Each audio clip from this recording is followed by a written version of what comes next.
ബി.ജെ.പിക്ക് ഇക്കാര്യത്തിൽ ഇപ്പോൾ അൻവർ നടത്തിയിരിക്കുന്ന പുതിയ ഫേസ്ബുക്ക് പോസ്റ്റിലൂടെ നടത്തിയിരിക്കുന്ന കീഴടങ്ങളിനെ എങ്ങനെയാണ് ബി.ജെ.പി കാണുന്നത്?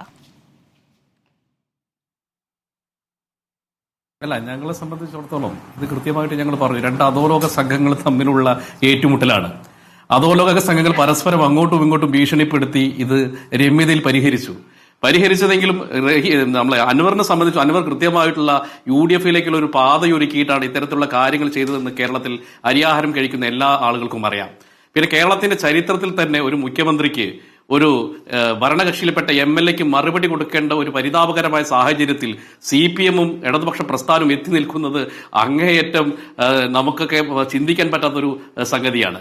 സ്വാഭാവികമായിട്ട് ഇത് അൻവർ തുറന്നുവിട്ട ഭൂതം LDF-നകത്ത് വലിയൊരു പൊട്ടിത്തെറിക്ക് കാരണമാകുമെന്നുള്ള കാര്യത്തിൽ, കാരണം CPM-ന് പ്രത്യേകിച്ച് പിണറായി വിജയനോടും അദ്ദേഹത്തിന്റെ ഭരണത്തോടും എതിർപ്പുള്ള ഒരുപറ്റം ആളുകൾ ഈ LDF-നകത്തുണ്ട്. അത് പരസ്യവും രഹസ്യവുമായിട്ട് പറയുന്ന ആളുകളാണ്. ഇന്ന് പരസ്യമായി ആ മുന്നണിയിലെ തർക്കങ്ങൾ പൊതുസമൂഹത്തിനു മുന്നിൽ വന്നു എന്നുള്ളതാണ്. അപ്പൊ സ്വാഭാവികമായിട്ട് നേരത്തെ പിണറായി വിജയൻ കഴിഞ്ഞ നേരത്തെ പത്രസമ്മേളനത്തിനകത്ത് അദ്ദേഹം പറഞ്ഞ ഭീഷണിയുണ്ടല്ലോ, ഇങ്ങനെ അൻവർ കൃത്യമായിട്ട് പറയുകയാണെങ്കിൽ സ്വാഭാവികമായിട്ട് ഞാനും ഇത്തരത്തിലുള്ള പത്രസമ്മേളനം നടത്തേണ്ടി വരും.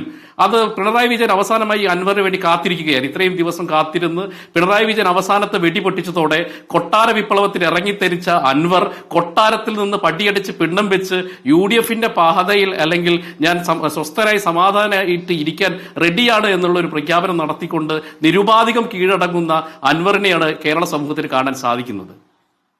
ശരി, ശ്രീകുമാർ, താങ്കളുടെ കൂടി അഭിപ്രായം. സ്മൃതി, ഇന്നലത്തെ മുഖ്യമന്ത്രിയുടെ പത്രസമ്മേളനത്തില് ശ്രീ അൻവർക്കെതിരെ അദ്ദേഹം വാവിട്ട് വാക്കുകൾ പ്രയോഗിച്ചു. അതിനുശേഷം ഇന്ന് സംസ്ഥാന സെക്രട്ടേറിയറ്റ് അതൊന്നും മയപ്പെടുത്തി. എങ്ങനെയാ മയപ്പെടുത്തിയത്? ഒന്ന് പിന്മാറണമെന്ന് പറഞ്ഞു, അഭ്യർത്ഥിച്ചു, ആവശ്യപ്പെടുകയല്ലേ ഇത്, ഒരു അഭ്യർത്ഥന നടത്തി. അൻവർ, താങ്കളൊന്ന് പിന്മാറൂ, അതായത് ഞങ്ങൾ ഒരു പുൽക്കൊടി ഇട്ടു തരുന്നു, അതിൽ പിടിച്ച് രക്ഷപ്പെട്ടോളൂ. തൽക്കാലം അൻവർ അതിനെ കയറി പിടിച്ചു. അദ്ദേഹം പറഞ്ഞത് ആ പാർട്ടി എന്നോട് ആവശ്യപ്പെട്ടിരിക്കുന്നു, ഞാൻ നല്ല പാർട്ടി പ്രവർത്തകനായി, നമ്മുടെ ഹസ്കർ പറഞ്ഞ പോലെ നല്ല കമ്മ്യൂണിസ്റ്റായി, ഇതൊക്കെ ആയിട്ട് അദ്ദേഹം പിന്മാറി. ഇത് പരസ്പരം അണ്ടർസ്റ്റാൻഡിങ്ങാ. അതായത് തനിക്കൊരു ഒരു കയറിട്ട് തരികയാണ്, തൽക്കാലം ഇന്നലെ വരെ പറഞ്ഞെന്നൊക്കെ രക്ഷപ്പെട്ടു എന്ന് പറഞ്ഞു. അൻവർ അതിനെ കയറി പിടിച്ചു. ഇതൊക്കെ രാഷ്ട്രീയ ഇതൊക്കെ അറിഞ്ഞുകൂടെ? ഇത് പരസ്പരം ഇവർ അണ്ടർസ്റ്റാൻഡിങ്ങിൽ പിന്മാറിയില്ലെങ്കിൽ സ്മൃതി, ഇത് വലിയ അപകടത്തിലേക്ക് പോകും. കാരണം CPM അവരുടെ പാർട്ടിയുടെ ചരിത്രത്തിൽ ആദ്യമായിട്ടാണ് ഒരു കക്ഷിരഹിതന്റെ മുന്നിൽ ഇങ്ങനെ മുട്ടുമടക്കുന്നത്. മുട്ടുമടക്കാന്ന് വെച്ചാൽ ഒരു കീഴടങ്ങൽ സ്വഭാവത്തിലേക്ക് പാർട്ടി പോയി. കാരണം അൻവർ പറഞ്ഞത് ഗൗരവമുള്ള കാര്യമാണെന്ന് ആദ്യം പറഞ്ഞത് MV ഗോവിന്ദ മാഷ, ബാക്കിയുള്ള എല്ലാ നേതാക്കളും പറഞ്ഞു.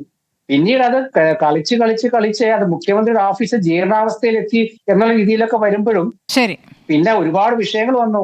അപ്പൊ പിന്നെ ഇന്ന് മുന്നോട്ട് പോകാൻ പറ്റില്ല. അപ്പൊ ഇന്ന് പാർട്ടി മനഃപൂർവ്വം ഒരു അഭ്യർത്ഥന നടത്തിയതാണ്. അത് അൻവറിനുള്ള രക്ഷാ ചരടാണത്. അതിന് അൻവർക്ക് ഒരു പിടിച്ചു, അത് അത്രേ ഉള്ളൂ.